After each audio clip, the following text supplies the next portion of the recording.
Hello dear students, स्वागत है आप सबका आपके अपने चैनल ओरिएंटल पब्लिक स्कूल में। तो आज हम लोग बात करने वाले हैं क्लास 9 के फिजिक्स का, जिसमें हम लोग बात करेंगे ग्रेविटेशन चैप्टर के बारे में। और ग्रेविटेशन का ये लेक्चर नंबर 2 होगा। ऑलरेडी एक लेक्चर प्रीवियस जो वीडियो डे था उसमें अपलोड कर दिया गया है, तो ये हम लोग का होगा आज लेक्चर नंबर 2। तो इसमें हम लोग मेनली डिस्कशन करने वाले हैं आज के क्लास में कि जो यूनिवर्सल लॉ ऑफ ग्रेविटेशन है उसका यूज़ कहाँ हो सकता है, स्मॉल मासेस के लिए उनके बीच में फोर्स कितना लगता है, ग्रेविटेशनल फोर्स का ऐसा यूनिट क्या होता है, और उसके बाद हर तरह के फोर्स का हालांकि ऐसा यूनिट आप अगर देखेंगे तो न्यूटन ही होता है। उसके बाद अगर यूनिवर्सल ग्रेविटेशनल कांस्टेंट देखें तो उसका ऐसा यूनिट का डेरिवेशन या फिर उसका ऐसा यूनिट क्या होता है, इस चीज़ को पता लगाना काफ़ी हमारे लिए इम्पॉर्टेंट बन जाता है। उसके बाद अगर टाइम बचा तो हम लोग केप्लर्स लॉज के बारे में देख लेंगे। तो आइए स्टार्ट करते हैं। तो हम लोग देख लेते हैं सबसे पहला टॉपिक वैल्यू ऑफ जी, और कह सकते हैं ऐसा unit of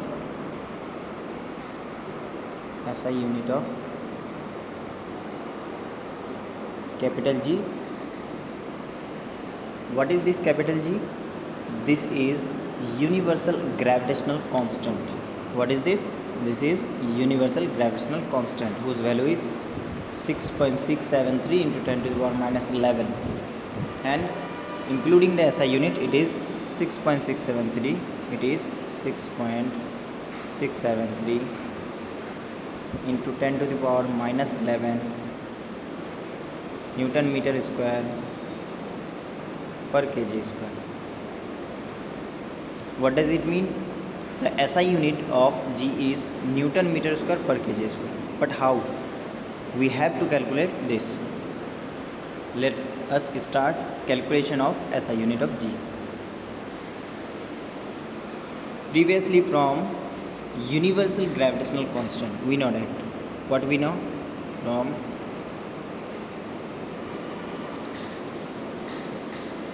law of universal law of gravitation, we can say from universal law of gravitation.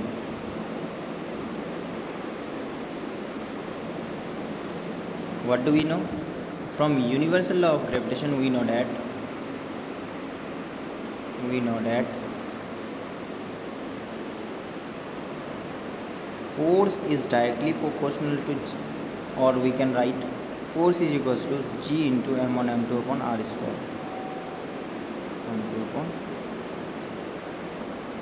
square, where m1 and m2 are masses and r square is the distance.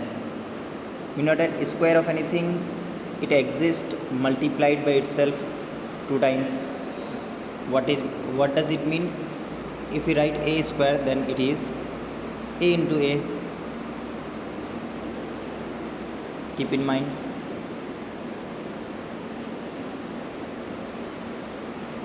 Now pause the video and note it down. We'll proceed towards the derivation from this formula, and now we'll erase all these extra things.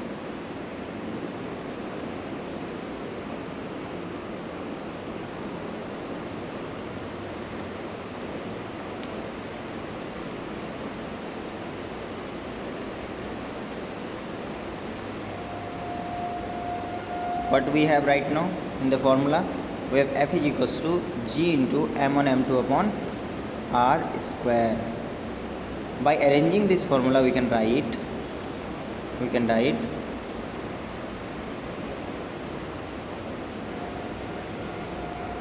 F into r square. Why did we get this? If we take r in left side, then it will be multiplied by F upon m1 m2. What are these m1 m2? These are masses, and is equals to G. Now we can erase the previous one. What did we do? We took r square in left hand side, in above side, and m1 m2 in left hand side, below side. Okay, Now we can proceed from the equation F into R square upon m1 into m2. Do you know what is the SI unit of force? Yeah, it's correct. The SI unit of force is Newton. Newton, we can look at this. Newton for force. Do you know what is the SI unit of distance? It's also correct, meter, but here it is R square, so meter square. In below or denominator we have two masses. We can write kg for one mass and another into kg for another mass is to g. By this way we got SI unit of g is Newton meter square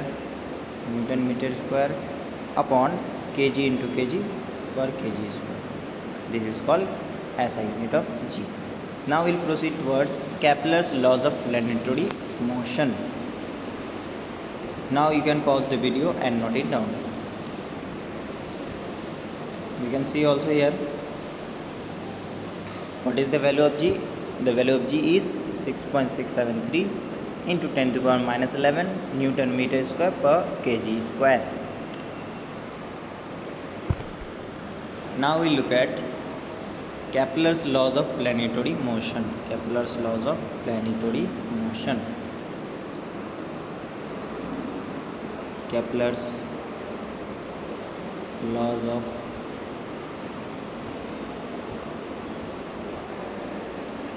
planetary motion.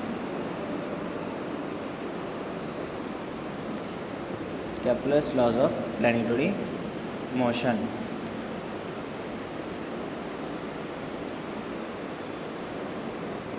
There are three laws. Number one, first law or called law of orbit. Law of orbit. Second law or called law of area.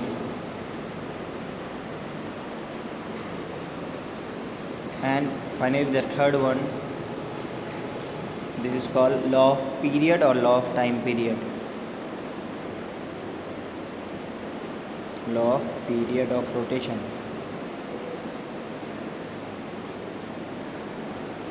By this way, these are the three laws of Kepler given by Kepler for motion of the planets. Here you can get Kepler's laws of planetary motion. Now we will discuss one by one all of these three. Let us discuss the first one, Kepler's first law of planetary motion, or it is also called law of orbit.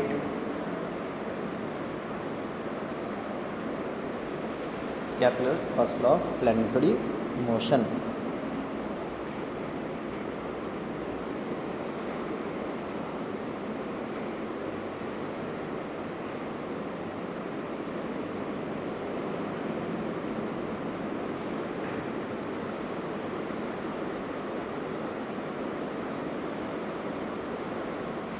Planetary motion.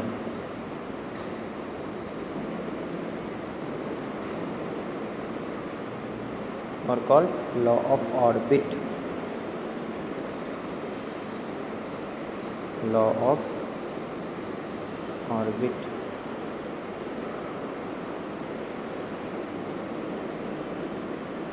Okay, what is this law of orbit? Kepler said all the planets of our solar system. How many planets are there? If you think 8, then it is correct. All the planets of our solar system, planets of our solar system,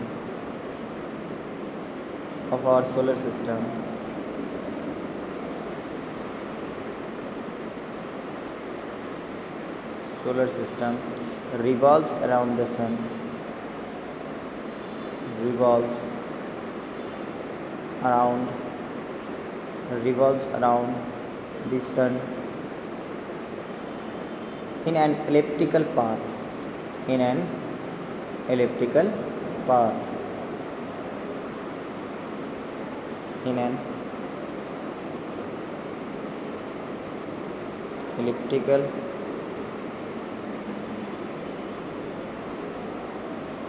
path. In an elliptical path where the sun lies at one of its focus.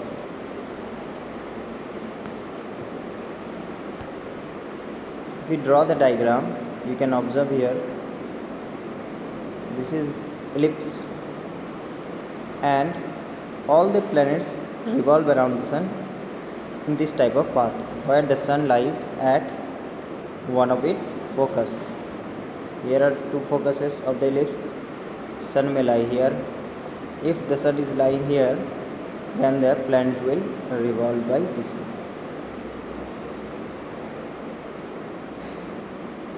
All planets revolve around the sun in elliptical orbit. This is called Kepler's first law of planetary motion. Now we'll proceed towards Kepler's second law, which is also called law of area.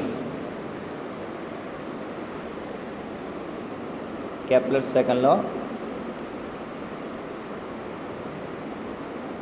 or law of area.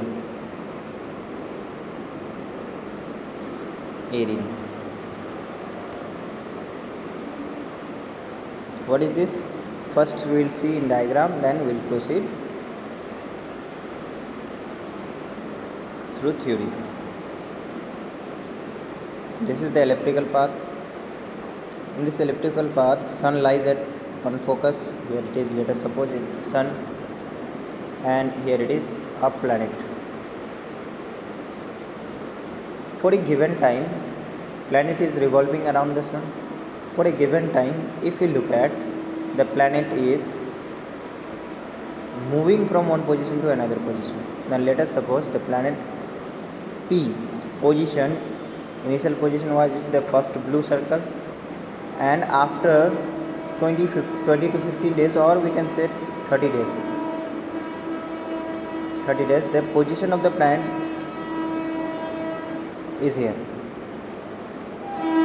By joining this line is called radius vector. What is called? It is called radius vector. This line, the line joining from the sun to the planet. What is this? The line joining from the sun to the planet is called radius vector.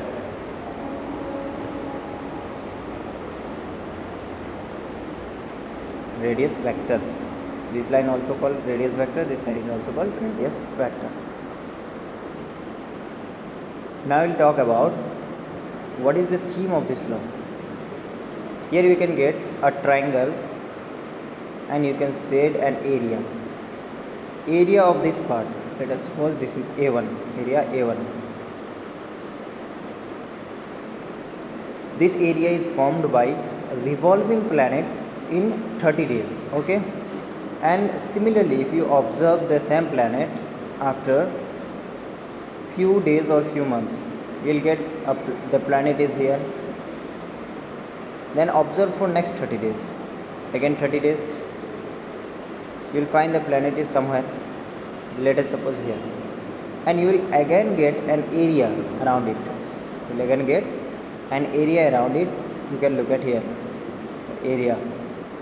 This is the area. Let us suppose this area is A2. What did Kepler said in this law? Kepler said the area swiped by a planet or the planet swipes over equal area in equal interval of time. Did we give equal interval of time? Yes, we gave equal interval of time. Here we get 30 days and here we also have 30 days.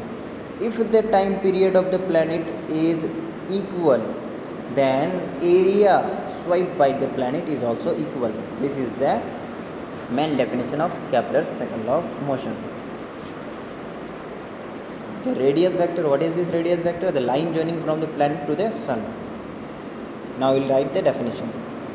The radius vector drawn from the sun, the radius vector or line, the line you can say, drawn from the center to the planet, drawn from the sun to the planet, from the sun to the planet, swipes over equal area in equal interval of time, swipes over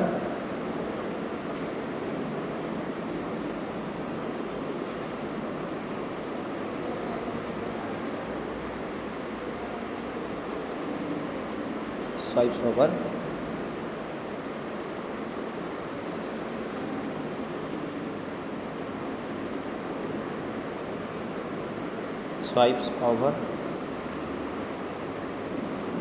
equal area in equal interval of time.